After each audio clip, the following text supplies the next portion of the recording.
Hey guys, welcome back to the channel. और आज हम पढ़ने वाले एक बहुत ही छोटा सा टॉपिक जिसको बोलते हैं गैंग्रीन। हम इसके टाइप्स देखेंगे, हम देखेंगे कि इसकी एटिमोलॉजी क्या है, फिर हम इसका थोड़ा सा मैनेजमेंट देखेंगे and that will be all about the topic. वैसे इसको हम आयुर्वेद में कोथ बोलते हैं। तो आइए शुरू करते हैं। सबसे पहले हम बात करेंगे कि गैंग्रीन जो है ये शब्द कहां से आया है। तो गैंग्रीन शब्द जो है एक ग्रीक शब्द है जिसको हम बोलते हैं गैंग्रेना। इसका मतलब होता है एन ईटिंग सोर दैट एंड्स इन mortification। तो गैंग्रीना जो शब्द है, जो ग्रीक शब्द है, उसका मतलब होता है कि एक ऐसा सोर, एक ऐसा वूंड, एक ऐसा व्रण जो कि विच विल रिजल्ट इन मोर्टिफिकेशन यानी कि डेथ। ठीक है, तो ये गैंग्रेना, आई एम सॉरी, गैंग्रेना शब्द जो है वहां से आया है। तो ये थी इसकी एटिमोलॉजी कि भाई शब्द कहां से, उसकी व्युत्पत्ति कहां से हुई है। अब हम बात करेंगे कि इसका थोड़ा सा इंट्रोडक्शन देख लेंगे कि एक्चुअली गैंग्रीन, जब भी हम कहते हैं ना कि गैंग्रीन शब्द कह रहे हैं, तो एक तो हमने देख लिया कि ठीक है, an eating so that ends in modification. अब हम ये देखेंगे कि एग्जैक्टली गैंग्रीन से हम लेमन टर्म्स में क्या समझेंगे। तो लेमन टर्म्स में ना हम कहेंगे, अगर कभी भी हमको गैंग्रीन इमेजिन करना हो तो हम इमेजिन करेंगे death of tissues plus decay. ठीक है, यानी कि मरना प्लस सड़ना। ये आपको हमेशा याद रखना चाहिए। जब भी हम गैंग्रीन की बात करेंगे तो हम कहेंगे डेथ और डीके की, यानी कि मरना सड़ना। यानी कि अगर हम इसको टेक्निकल टर्म्स में इफ वी पुट इट, तो इसका मतलब होगा कि नेक्रोसिस एंड प्यूट्रिफैक्शन। तो यानी कि नेक्रोसिस, आपको पता है कि नेक्रोसिस क्या होता है। Necrosis is death of tissues. ठीक है, अच्छा, प्लीज हमको कमेंट सेक्शन में बताइए नेक्रोसिस और एपोप्टोसिस में डिफरेंस क्या है। दोनों ही सेल या टिश्यू के डेथ होते हैं, पर इन दोनों के बीच में एक बहुत ही बारीक सा डिफरेंस होता है, फंडामेंटल डिफरेंस। तो वो आप जिसको भी whoever is interested in this topic, ये शायद हम टॉपिक आगे ले, एपोप्टोसिस और नेक्रोसिस। तो आप प्लीज कमेंट सेक्शन में बताइए कि इन दोनों में आपको क्या अंतर नजर आता है। So this is necrosis plus putrefaction. Putrefaction is nothing but decay of tissues. ठीक है, जब माइक्रोब्स क्लेम कर देते हैं कि भाई अब यहाँ पे nothing can be done about it, हम तो ले करके जा रहे हैं। ओके तो हम कह सकते हैं कि gangrene is a complication of necrosis which involves tissue death and it becomes black and may appear rotten। तो जैसे कि आप स्क्रीन पे देख सकते हैं कि किस तरीके से हम गैंग्रीन इमेजिन कर रहे हैं। अच्छा, वैसे तो गैंग्रीन के टाइप्स होते हैं, लेकिन आप कुछ इस तरीके से इमेजिन कर सकते हैं कि हम गैंग्रीन की बात करेंगे तो कुछ सड़ रहा होगा, कुछ गल रहा होगा, कुछ प्यूट्रिफाई हो रहा होगा, वहां पे डेथ हो चुकी होगी, वहां पे वैस्कुलराइजेशन पॉसिबल नहीं हो पा रहा है, जिसकी वजह से आप, अच्छा, मोस्ट इंपॉर्टेंट चीज जो आपको समझने की जरूरत है ना, वो ये है कि चाहे हम न्यूट्रिएंट्स ले ना लें, लेकिन ज्यादा इंपॉर्टेंट किसी भी सिस्टम के लिए ये है कि वो वेस्ट मटेरियल्स बाहर निकाले शरीर से। अगर वेस्ट मटेरियल शरीर से बाहर नहीं निकल रहे हैं, मल जो है वो प्रॉपर तरीके से शरीर से बाहर नहीं निकल रहा है, तो जितना नुकसान आपको न्यूट्रिएंट्स नहीं लेने की वजह से होता है, उससे कई ज्यादा गुना नुकसान आपको टॉक्सिक मटेरियल को शरीर से बाहर नहीं निकालने की वजह से होता है। Alright, and this is what gangrene is. Gangrene जब भी डेवलप होगा ना, तो आपको ये पता होना चाहिए कि वहां पे ऑक्लूजन आएगा किसी भी टाइप का, ब्लड सप्लाई जो है वहां पे रिड्यूस हो जाएगी, और जो ब्लड सप्लाई अगर रिड्यूस हो जाएगी तो इसका मतलब ये है कि न्यूट्रिएंट्स भी नहीं आएंगे और साथ साथ टॉक्सिक मटेरियल्स भी बाहर नहीं जाएंगे, और यही टॉक्सिक मटेरियल्स एक साथ वहां पे आकर के अक्यूमुलेट हो जाते हैं and then they lead to gangrene formation. और इसीलिए कभी भी whenever द फर्स्ट अप्रोच कि आप कैसे गैंग्रीन को ठीक करते हैं, दैट वुड बी रीवैस्क्यूलराइजेशन। हम कहीं ना कहीं से वैस्क्यूलर सप्लाई जगह की बढ़ाएंगे। अगर इस्कीमिया हो गया है तो हम क्या करेंगे कि हम वैस्कुलर सप्लाई बढ़ाएंगे उस जगह की, हम ब्लड पहुंचाएंगे वहां तक। तो आगे हम देखेंगे कि कैसे हम मैग्नेटिफिकेशन से या लीच थेरेपी से या हाइपरबारिक ऑक्सीजन थेरेपी से हम बेसिकली वहां के टॉक्सिक सब्सटेंसेस निकाल रहे हैं, पहली बात। और दूसरी बात, वहां पे ब्लड सप्लाई बढ़ा रहे हैं, ऑक्सीजन की सप्लाई बढ़ा रहे हैं, न्यूट्रिएंट्स की सप्लाई बढ़ा रहे हैं। वो हम आगे मैनेजमेंट में देखेंगे, which will be the last सब टॉपिक। तो अभी हम देखते हैं कि चलो हमने ये तो पढ़ लिया कि भाई मेजरली क्यों होता है ऑक्लूजन। कहीं से भी अगर ब्लड सप्लाई का इस्कीमिया से स्टार्ट होगा, ऑक्लूजन तक अगर आ जाएगा, इनएडिक्वेट ब्लड सप्लाई आ जाएगा, it will result into death of that tissue. अब जैसे फॉर इंस्टेंस अगर आप एक हार्ट अटैक इमेजिन करिए, तो हार्ट अटैक बेसिकली होता क्या है?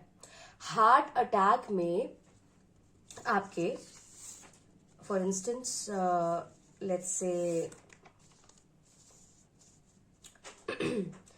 ये आपका हार्ट का टिश्यू है, ओके, लेट्स से, ठीक है। यहाँ पे फॉर इंस्टेंस सप्लाई आ रही है हार्ट की, यानी कि कोरोनरी आर्टरी से सप्लाई कर रही है। अच्छा, कोरोनरी आर्टरी के अंदर अगर प्लैक फॉर्मेशन हो जाए, एथेरोमा फॉर्म हो जाए, तो कभी ना कभी ये एथेरोमा इतना हो जाएगा। अच्छा, धीरे धीरे यहाँ पे ब्लड सप्लाई कम हो रही है, ग्रेजुअल इस्कीमिया हो रहा है यहाँ पे, ठीक है। धीरे धीरे ब्लड सप्लाई जो हो रही है वो कम हो रही है ओवर टाइम, जिस तरीके से जिस इंसान का जैसा भी लाइफस्टाइल होगा। एंड देन ओवर टाइम यहाँ पे प्लैक बिल्डअप हो रहा है, अनटिल ये प्लैक इतना बिल्डअप हो जाए कि एक दिन ऐसा है कि पर्सन ना, अच्छा, नॉर्मल एक्टिविटी करते हुए नहीं आती है, आप कुछ कर रहे हो तो उस टाइम पे आती है। तो वो पर्सन जो है फॉर इंस्टेंस उसने बहुत ज्यादा वर्कआउट कर लिया। आजकल हम देख भी रहे हैं कि इतने सारे सेलिब्रिटीज हैं 30-40 के एज में, they are dying of heart attack, ठीक है। बहुत मेजर एक हार्ट अटैक आ गया उनको, और इतने सारे सेलिब्रिटीज हमने देखे। तो वो हो क्यों रहा है? इसलिए क्योंकि इंटरनली आपकी आर्टरीज के अंदर ब्लैक्स है। अब अगर आप नॉर्मल एक्टिविटी कर रहे हैं, जो सो रहे हैं, जाग रहे हैं, नॉर्मल चल रहे हैं, खा रहे पी रहे हैं, कुछ असर उस लेवल का नहीं दिखेगा। लेकिन आपको पता है कि जब आप वर्कआउट करते हैं, जब आपकी इंटेंसिटी बढ़ती है काम करने की, तो आपको पता है कि आपकी बॉडी को इंक्रीज्ड ऑक्सीजन सप्लाई चाहिए होता है। और वो इंक्रीज्ड ऑक्सीजन सप्लाई कहां से आता है? इंक्रीज्ड ब्लड सप्लाई से। ये ब्लड सप्लाई जब डिक्रीज हो जाएगी तो ठीक है, कोई बात नहीं, नॉर्मल सिचुएशन में हम सह लेंगे। लेकिन यही ब्लड सप्लाई जब इंटेंस वर्क में अगर डिक्रीज हो जाए, जब आपको एक्स्ट्रा ऑक्सीजन और एक्स्ट्रा न्यूट्रिएंट्स की जरूरत है, तब इट कैन लीड टू कि भाई तब हार्ट को ज्यादा फंक्शन करना पड़ेगा। उसी नॉर्मल काम के लिए हार्ट को नॉर्मल फंक्शन करना पड़ता है, तो ठीक है, इतनी सप्लाई से 10 ml से काम चल जाता है। अब हार्ट को इतना काम करना है जिससे उसको 100 ml की सप्लाई चाहिए। कोरोनरी आर्टरी जो होती है, कोरोनरी ब्लड सप्लाई, वो हार्ट की खुद की सप्लाई होती है। तो एक तो होता है बंदा सामने वाले को खिलाया जा रहा है। अगर बंदा खुद नहीं खाएगा this is as simple as that. अगर आप खुद भूखमरी के शिकार हैं, आप सामने वाले को खाना नहीं खिला सकते हैं। There is a limit to that until the time that you collapse. आप सामने वाले को खाना खिलाते खिलाते खुद भूख से मर गए, is what is heart attack. तो आपकी बॉडी ने आपके ऊपर प्रेशर डाला है कि भाई नहीं, हमको तो अब 20 ml से काम नहीं चलेगा, अब हमको 200 ml चाहिए। तो हार्ट के पास तो खुद उसकी हालत खराब है, ठीक है। तो हार्ट पहले खुद 5 ml पे काम कर रहा था, ठीक है, हम कर लेंगे। अब इस 5 ml पे पहले उसको 20 ml सप्लाई करना होता था।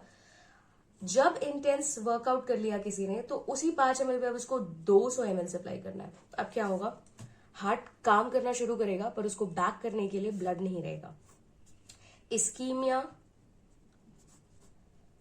अचानक से, ये पहले से प्लैक है, कम ब्लड सप्लाई जा रहा है, डिमांड ज्यादा है, सप्लाई कम है, वो पार्ट में इस्कीमिया की वजह से धीरे धीरे डेथ होना स्टार्ट हो जाएगी। इसी को हम MI बोलते हैं, यानी कि myocardial infarction. Blood supply obstruct हो जाने से, ओक्लूड हो जाने से वो पार्ट की डेथ हो जाती है, and that is myocardial infection. अच्छा, अब ये जब यहां हो सकता है तो अलग अलग पार्ट्स में जब ये हो रहा है और ये डेथ के साथ, अगर, क्योंकि इस्कीमिया से हमने बात ही की कि भाई इस्कीमिया से हम स्टार्ट कर रहे हैं, इस्कीमिया से स्टार्ट हो रहा है एंड देन धीरे धीरे धीरे धीरे गैंग्रीन में डेवलप हो जा रहा है, विच इज नेक्रोसिस प्लस प्यूट्रिफैक्शन। ठीक है, अब हम देख लेते हैं कि नेक्रोसिस, राइट, गैंग्रीन की बात कर रहे थे, तो हम देख लेते हैं कि ईटियोलॉजिकल फैक्टर्स क्या होते हैं, राइट। तो इसकी ईटियोलॉजी क्या होती है? तो 3 मेन इंपॉर्टेंट फैक्टर्स होते हैं जब भी हम ईटियोलॉजी की बात करेंगे, गैंग्रीन कैसे डेवलप होता है। तो 3 चीजों में डेवलप हो सकता है। पहली चीज कि किसी पर्सन को इंजरी और ट्रॉमा हुआ है, ड्यू टू इंजरी और ट्रॉमा।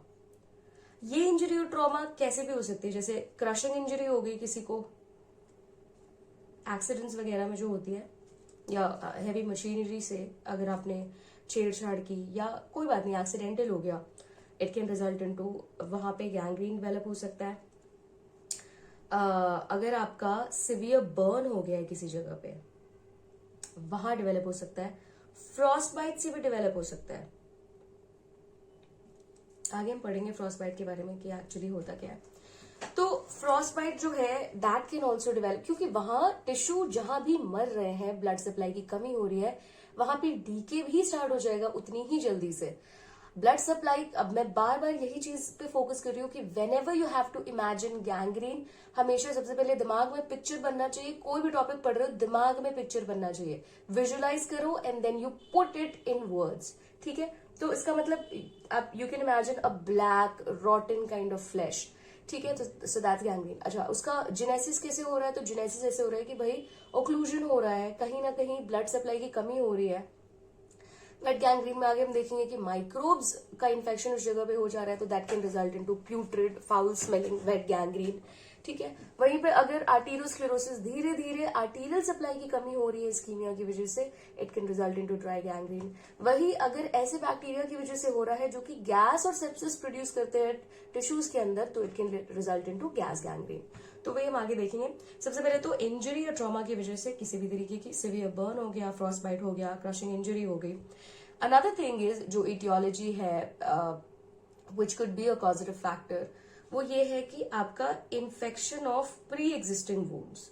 ठीक है, कोई वुंड है, नॉर्मल चल रहा था, अचानक से उसमें इन्फेक्शन हो गया, अब उस इन्फेक्शन की वजह से उसकी गैंग्रीन हो गया। अगर वो वेट गैंग्रीन हो गया तो वहां पे सेप्टिसीमिया हो सकता है and then it can result into shock and death. अगर वो गैस गैंग्रीन हो गया तो वहां पे टॉक्सीमिया हो सकता है and it can result into death, shock and death obviously. तो कोई पहले से वुंड है, वहां पे इन्फेक्शन हो जाएगा, वहां पे गैंग्रीन हो सकता है। Now another very important thing is, जरूरी नहीं है कि कहीं पे इंजरी हो तब जाकर के गैंग्रीन प्रेजेंट हो जाए, मतलब ऐसा कोई ट्रॉमा या इंजरी, ऐसी भी सिचुएशंस है जहां पे गैंग्रीन हो सकता है, जिसको बोलते हैं कि diseases which involve decreased blood circulation, peripheral. और ये किस किस्म की डिजीजेस होती है? जो ब्लड सप्लाई को ही कम कर दे रही है, कि नहीं तो आपको इंजरी ट्रॉमा ठीक है वो तो बाद में हो जाएगा, ब्लड सप्लाई कम कर दे रहे हैं। रेनॉल्ड्स डिजीज, रेनॉल्ड्स डिजीज भी हम आगे पढ़ेंगे आगे के टॉपिक्स में। बेसिकली एक ऑटोइम्यून कंडीशन होती है जिसमें क्या होता है ना, कि जैसे कि आप इमेज देख सकते हैं अभी अपनी स्क्रीन पे, इसमें क्या होता है कि आपकी जो हाथों की उंगलियां होती है ना, और मतलब जो भी एक्सट्रीमिटीज होते हैं, वो ना ब्लूइश हो जाते हैं। और कैसे होता है? अचानक से आप कोल्ड एक्सपोजर से वो ब्लूइश होना शुरू हो जाते हैं। तो सबसे अच्छा इलाज रेनॉल्ड्स डिजीज का, बिल्कुल गर्म पानी नहीं, लूकवार्म से हल्के गर्म 35 से 40 डिग्री सेल्सियस के बीच में जो पानी है, आप उसमें हाथ डुबोइए, या बिल्कुल जो वार्म किसी सतह है उसको छूइए and it will come back to normal. तो आपको रेनॉल्ड्स डिजीज में you have to make sure कि आप ऐसा काम नहीं कर रहे हो which exposes you to constant cold. ठीक है, मतलब लगातार आप कोल्ड से एक्सपोज नहीं हो रहे हैं अगर आप you know if you have Reynolds disease. तो रेनॉल्ड्स डिजीज है किसी को, बर्जर्स डिजीज है, बर्जर्स डिजीज आगे हम अगेन पढ़ेंगे। स्मोकर्स में होता है, स्मोकर्स की डिजीज रहती है. Then there is arteriosclerosis, then there is atherosclerosis, फिर डायबिटीज, राइट. डायबिटीज में आर्टेरियो एथेरोस्क्लेरोसिस होने से ये प्रॉब्लम हो सकती है. तो ये कुछ डिजीज रहती है. तो ये हमने ईटियोलॉजी पढ़ ली. पहले तो इंजरी या ट्रॉमा हो सकता है, दूसरा प्री एग्जिस्टिंग वुंड में इन्फेक्शन हो सकता है, तीसरा कि हमको डिजीज ही ऐसी है भाई जहां पे वैस्कुलराइजेशन की प्रॉब्लम आ रही है, जहां पे इस्कीमिया की प्रॉब्लम आ रही है, तो गैंग्रीन तो होगा ही. अब जो नेक्स्ट टॉपिक है ईटियोलॉजी के बाद, अब आता है इसके टाइप्स. तो टाइप्स में पहली मैंने बताया था 3 टाइप के होते हैं, ड्राई, वेट और गैस गैंग्रीन. सबसे पहले हम बात कर लेते हैं ड्राई गैंग्रीन की. तो जैसे कि आप इमेज देख सकते हैं अपनी स्क्रीन पर, जब भी आप ड्राई गैंग्रीन इमेजिन करिए तो आप इमेजिन करिए 1 फुट जो कि उसका जो टो है और सराउंडिंग जो भी टोज है, मतलब बिग टो और सराउंडिंग टोज, वो जो है वो completely blanket, dried, श्रंकन, shrivelled up और ममीफाई हो चुका है. आप जैसे मम्मी को इमेजिन करते हैं, आप कभी उसकी पट्टी हटा करके देखिए, ब्लैक ममीफाइड जो चीजें होती है ना, बिल्कुल वैसा ड्राई प्रिजर्व्ड गैंग्रीन होता है बेसिकली. तो आप ये कहाँ देख सकते हैं? एल्डरली लोगों में देख सकते हैं, उनके फुट टोज में देख सकते हैं, और इनको नॉर्मली ना आर्टेरियोस्क्लेरोसिस रहता है. अब I know that this is a very different topic which we will be discussing in the upcoming videos, लेकिन आपको ये समझने की जरूरत है कि पहले ये वर्ड को ब्रेक डाउन करते हैं कि आर्टेरियोस्क्लेरोसिस होता क्या है. तो स्क्लेरोसिस आपको पता होना चाहिए, कहीं पे भी ये शब्द आए, it means hardening of that particular tissue. Arteriosclerosis that means hardening of arteries. अब एक बहुत बहुत इंपॉर्टेंट फैक्ट जो आपको पता होना चाहिए, लाइक एज मेडिकल पर्सनल, कि आपकी आर्टरीज कितनी इलास्टिक है, ये आपके हेल्थ का मार्कर होता है. जितनी इलास्टिक आपकी आर्टरीज होंगी उतना ही बढ़िया आपका हेल्थ होगा. इसीलिए जब हम डॉपलर स्कैन या आर्टेरियोग्राम कराते हैं तो हम वहां पे आर्टरी की हेल्थ देखते हैं. क्या आर्टरीज में हार्डनिंग आई है? अगर हार्डनिंग आई है तो वो आपकी आर्टरीज की एज बताती है. फॉर इंस्टेंस, अगर आपकी लाइफस्टाइल अच्छी नहीं है तो 40 के एज में भी जब आप टेस्ट कराएंगे तो आपकी वैसे तो फिजिकल एज 40 रहेगी, लेकिन आपकी आर्टरीज की जो एज रहेगी हो सकता है कि वो 50 या एक 60 साल के आदमी की जैसी हो. तो healthy arteries is equal to longer life span is equal to healthy individual. ठीक है. तो विथ टाइम हमारी जैसी लाइफस्टाइल है, आर्टरीज की इलास्टिसिटी लूज होती जाती है, उसमें जो इलास्टिसिटी है वो खत्म होती जाती है, और आर्टरीज जो है वो स्टिफ और हार्डन होते जाते हैं विथ टाइम. आप देखेंगे कि ओल्डर लोगों में उनकी आर्टरीज, मतलब नॉर्मली हमारी फ्लेक्सिबल और इलास्टिक होती है, पर विथ टाइम जिस तरीके का हम लाइफस्टाइल जीते हैं, आर्टरीज ना वो हार्डन होती जाएगी. और आर्टरीज में फ्लेक्सिबिलिटी रहना बहुत जरूरी है, क्योंकि वो डिटर्मिन करती है कि आपका हेल्थ कैसा है, राइट. अब जैसे फॉर इंस्टेंस आप यही देख लीजिए कि आपका ब्लड प्रेशर कभी भी कंट्रोल करना रहता है. मेजर चीज जिससे वो कंट्रोल होती है that is arteries. Arteries narrow हो सकती है और वाइडन हो सकती है, अपना ल्यूमेन कॉन्ट्रैक्ट और रिलैक्स कर सकती है, एक्सपैंड कर सकती है, जिससे आपका ब्लड प्रेशर कंट्रोल होता है. वंस ये सारी आर्टरीज आपकी हार्डन हो जाती है, यू लूज द कंट्रोल, तो अचानक से अगर कोई ब्लड प्रेशर आए ना, इट्स वेरी इजी कि आपको किसी भी तरीके का स्ट्रोक हो सकता है with the hardening of arteries. अच्छा, अब हम बात करेंगे आर्टेरियोस्क्लेरोसिस. तो हमने देख लिया, आगे के टॉपिक में हालांकि हम डिस्कस करेंगे, but then we talk about atherosclerosis.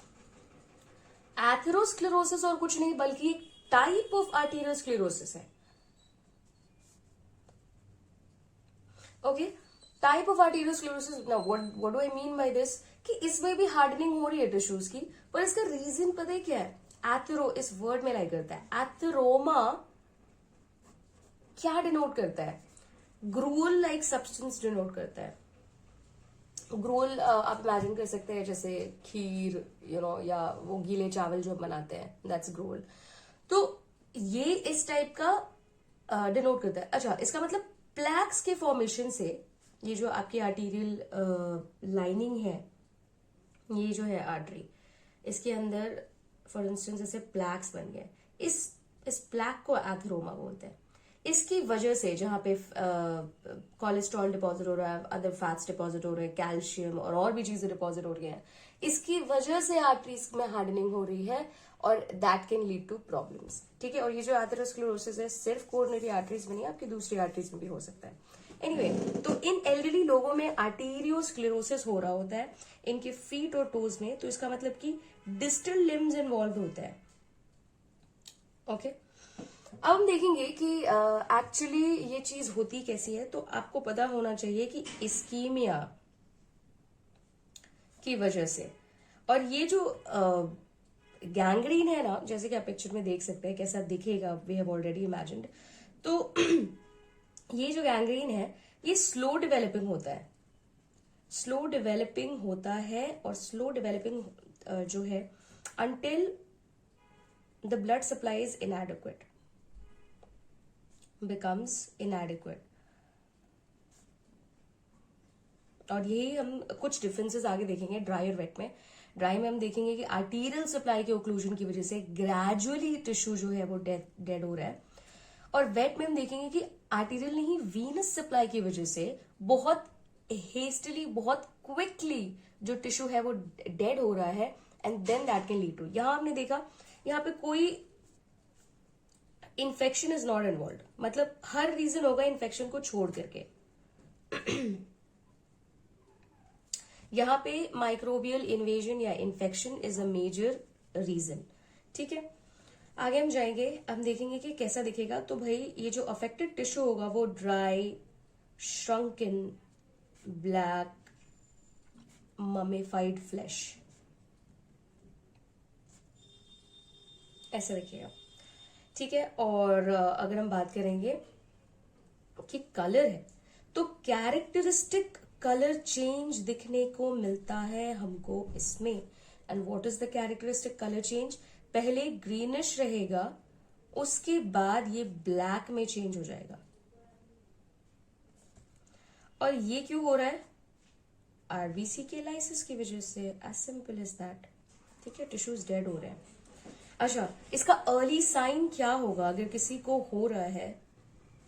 Imagine करिए एक 70 years old there is a person, उसकी आर्टरीज हार्डन हो चुकी है, एंड उसके पैर में डिस्टल जो लिम्ब है वहां पे टो में एक डल एक स्टार्ट हो रहा है कि हल्का सा पेन रहता है, और साथ ही में वहां पे उसको कोल्ड सेंसेशन स्टार्ट हो रही है। अगर ये दोनों चीजें अर्ली, तो ये अर्ली साइंस होती है, तो इट स्टार्ट्स विद दैट, और उसके बाद फिर ड्राई, ब्लैकेंड, ममीफाइड फ्लैश हो जाता है। And but dry gangrene is obviously slow, ये एक स्लो डेवलपिंग गैंग्रीन होता है। Wet is extremely fast. और गैस तो भाई इमरजेंसी है, उसको तो इमरजेंसी के जैसे ट्रीट करो। We'll discuss this later on. तो अर्ली साइंस के होते हैं। अच्छा, ड्राई गैंग्रीन में ना there is a very clear line, red line of separation. ये क्या होता है? तो मान लीजिए कि ये गैंग्रेनस टिश्यू है, सड़ रहा है, इसके साइड में यहाँ पे हेल्थी टिश्यूज है which is like beautifully thrive कर रहा है, ऑल्दो गैंग्रीन स्प्रेड कर रहा है, बट इनिशियली आप ये देखेंगे ना कि यहाँ पे एक बहुत ही क्लियर एक लाइन रहती है, this is a red kind of line of separation. ये कैसे डेवलप होता है? ये इस नॉन लिविंग और लिविंग टिश्यू के बीच में इंटरैक्शन होने की वजह से वहां पे इन्फ्लेमेशन स्टार्ट हो जाती है। लिविंग और नॉन लिविंग जब इंटरैक्ट कर रहा है तो वहां पे इन्फ्लेमेशन स्टार्ट हो जा रही है, और उस इन्फ्लेमेशन की वजह से वहां पे रेड लाइन ऑफ डिमार्केशन हमको साफ साफ देखने को मिल रहा है। तो ये red line of separation which is due to inflammation as a result of contact between surrounding living tissues and necrosed part। ठीक है, और ये ड्राई गैंग्रीन किस लोगों में, किन लोगों में देखने को मिल सकता है, तो वही जो गैंग्रीन के कॉजेस थे आपको उन लोगों में दिख सकता है जैसे what people are more prone, senile लोगों में ओल्ड एज, डायबिटिक लोगों में, डायबिटिक में आपको बोथ ड्राई एंड वेट दिख सकता है, आगे हम देखेंगे जब हम डायबिटिक गैंग्रीन पढ़ेंगे। सीनाइल लोगों में, डायबिटिक लोगों में, then there is Raynaud's disease है जिसको, बर्जर्स डिजीज है जिसको, अब या किसी भी तरीके का अचानक से सडन वैस्कुलर ऑक्लूजन जिसको हो गया है। Now what do I mean by sudden vascular occlusion, जैसे किसी को एम्बोलिज्म हो गया है, राइट तो अगर किसी को एम्बोलिज्म हो जाएगा तो there is a huge chance, अच्छा एम्बोलिज्म तो आपको पता ही होगा, थ्रोम्बो एम्बोलिज्म, थ्रोम्बस इज आपका क्लॉट का फॉर्मेशन, ठीक है, इट्स लाइक अ हाँ ब्लड क्लॉट। एम्बोलिज्म इज वो थ्रोम्बस जब अलग अलग जगह पे पहुंच जाता है और ओक्लूजन कॉज कर देता है, ठीक है, जहां पे उसको नहीं होना चाहिए वहां पे ब्लड सप्लाई लॉस करा देता है, आगे वाले टिश्यूज का डेथ करा देता है, तो एम्बोलिज्म की वजह से हो सकता है। देन देर इज इंजरी हो गई है वेसल को, वेसल भी तो इंजर हो सकता है ना किसी भी तरीके के व्हाट कैन यू से एक्सीडेंट में, तो वेसल को भी इंजरी हो सकती है। फ्रॉस्ट बाइट हो गया है, can lead to necrosis and death. Then there is एस्केरोटिक्स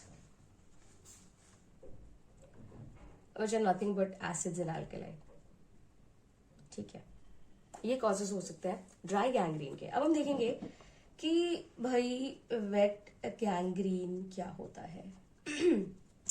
तो वेट गैंग्रीन की जब हम बात करेंगे तो हम देखेंगे कि आप इमेजिन करिए अपने दिमाग के अंदर बहुत गंदी चीज, I am sorry this is not what I meant, but like horrible decaying mass of tissues जहां पे गंदी स्मेल आ रही है, there is a foul odour, foul smelling liquid emit हो रहा है, there is this sort of liquidy thing, वहां पे ना टिश्यूज आर गेटिंग लिक्विफाइड, ठीक है, लिक्विफैक्शन हो रहा है टिश्यूज का, वो सड़ के वहीं पे देर also releasing like horrible toxic substances in their, blood जो है वहां पे स्टैग्नेशन हो रहा है उसका, वहीं पे माइक्रोब्स और ज्यादा पनप रहे हैं, पहले तो स्टार्ट ही हुआ इन्फेक्शन से, तो जैसे कि आप स्क्रीन पे देख सकते हैं एक बहुत भयानक और बीभत्स इमेज आपको दिख सकती है वहां पे। तो आप देख सकते हैं कि इस तरीके से वेट गैंग्रीन को आपको इमेजिन करना है। तो wait gangrene is like infection by microbes which cause edema and emit a foul odor, बेकार स्मेल, और वहां पे स्वेलिंग दिखाई देती है, ठीक है। तो नॉर्मली इनमें क्या होता है ना कि सबसे पहली बात तो जैसे कि हमने देखा था ड्राई बहुत स्लोली डेवलप हो रही थी, वेट उतनी ही फास्ट डेवलप होगी, ठीक है, तो इट डेवलप्स रैपिडली। वहां पे आर्टीरियल ओक्लूजन था, यहां पे वीनस ओक्लूजन होगा या ऑब्स्ट्रक्शन, ठीक है। अगेन हम यही बात कर रहे हैं स्टार्टिंग से, आपके न्यूट्रिएंट्स आए ना आए इससे इंसान तब भी मैनेज कर लेगा, यू नो, राशन करके, द सेल्स विल राशन की, ठीक है, पहले 20 ml आ रहा था, 5 ml से काम चलाएंगे, 1 ml से काम चलाएंगे अंटिल इट इंटायरली स्टॉप्स, लेकिन अगर वो 20 ml जो है वो टॉक्सिक सब्सटेंसेस बाहर नहीं निकल रहे हैं, इट बिकम्स इम्पॉसिबल कि जो सेल है वो सर्वाइव कर पाए। तो अगेन यहाँ पे वीनस की बात हो रही है, इसका मतलब कि वेस्ट मटेरियल्स बाहर नहीं जा रहे हैं, इसकी वजह से बहुत रैपिडली डेवलप हो रहा है। दूसरी बात, वहां पे इन्फेक्शन इन्वॉल्व नहीं था, यहाँ पे इन्फेक्शन इन्वॉल्व है साफ साफ, ओके। तो इसमें क्या होता है, there is stagnation of blood which forms the breeding ground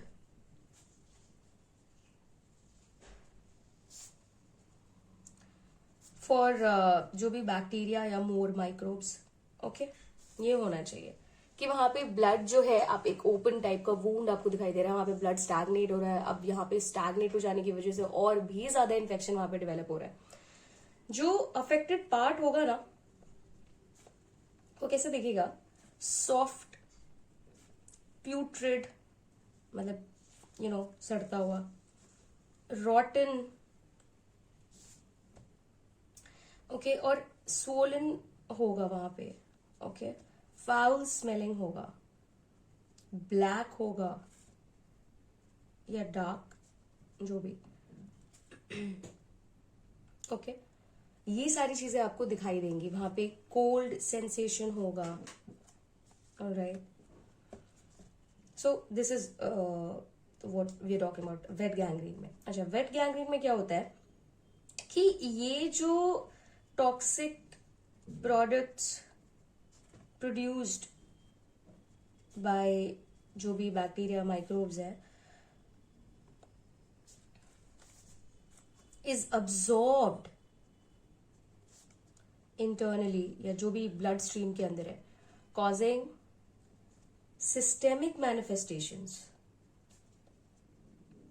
अब आपका सिर्फ उस पार्ट तक नहीं अफेक्टेड है, अब पूरी बॉडी को अफेक्ट कर रहा है। ये क्या कॉज कर सकता है? सेप्टिसीमिया कॉज कर सकता है, शॉक कॉज कर सकता है। इसीलिए हमको we need to pay attention कि अगर आपको वेट गैंग्रीन हो रखा है तो आपको, हाँ आगे हम पढ़ेंगे मैनेजमेंट में, कि वेट को ड्राई में कन्वर्ट करो,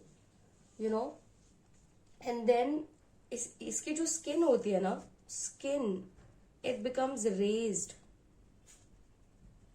into blebs ऐसे that contain foul smelling liquid।